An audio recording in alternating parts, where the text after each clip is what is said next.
A very good day and welcome to Bay Connect, Nelson Mandela Bay Municipality's very own podcast. And I'm your host, Sinentlahla Ndema. And yet again, we are here at the Nelson Mandela Bay Stadium for the International Day for Disaster Risk Reduction, where we will be delving into critical conversations around disaster risk reduction and preparedness.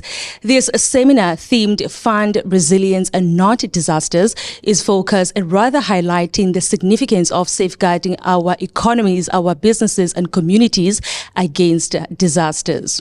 Joining this conversation, critical conversation, is the second citizen of Nelson Mandela Bay Municipality, our very own Deputy Executive Mayor, Mr. Gary van Niekerk. Deputy Mayor, today we are being joined by various stakeholders across the province. What lessons can we take from this session regarding disaster resilience, ensuring that our communities and our businesses are aware of the solutions that are available to them? Over the last few years, this metro has been hit with disasters, and there were many lessons to be learned. There was a lot of destruction as a result of the disasters that hit Nelson Mandela Bay, especially the area of Cllr. I can announce that just yesterday we appointed 17 service providers that will be moving people from areas that are in high risk areas. That's below the flood line, and that's something that's huge. We're at least doing that, and there's many other measures that we have put in place. Our disaster risk team has been working around the clock to ensure that we do not have a similar result as compared to 2023.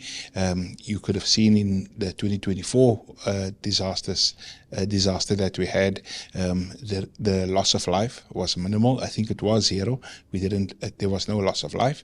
And but the one thing that we're really trying to do is to protect businesses as well.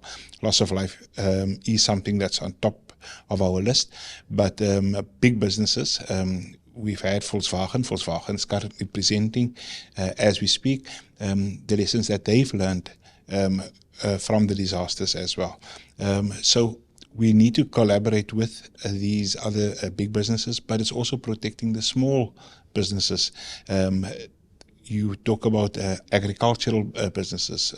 We've heard the example of the young boys who've got their own poultry farm in Umtata, and when there was a disaster hit over there, the business was destroyed. And we need to come up with solutions to SMMEs as well, to protect them, to ensure that if should a disaster strike, and it's very clear that we will have more disasters, but we need to be prepared for it and protect our small businesses. DM, communities and residents form a huge part of this conversation around disaster risk reduction.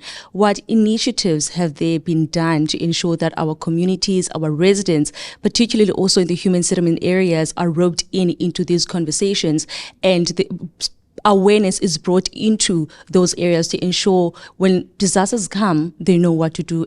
In the past few days, we have gone out to communities. We've gone out to schools as well to teach our kids, especially our kids. The kids are the ones who take the message home to parents. But we've also reached out to communities where we've educated them about the areas in which they live, the high risk the area is, and what to do in the case of heavy rains or floods. And what we've also done, like I mentioned earlier, we're moving communities out of high-risk areas from where they're living on floodplains. But the biggest thing that we're doing now is engaging small businesses on how to be a risk-averse business, and eventually we'd like to become, as a metro, a risk-averse, disaster-averse metro. And as you are noting from the DM, these crucial conversations are rather important. And part of this conversation, we must involve our communities, as they form a huge part of this conversation, as they are the ones who are usually very much vulnerable when it comes to disasters. So remember, fund resilience and not disasters. Enjoy your day, and I'll see you again on our next episode of Bay Connect.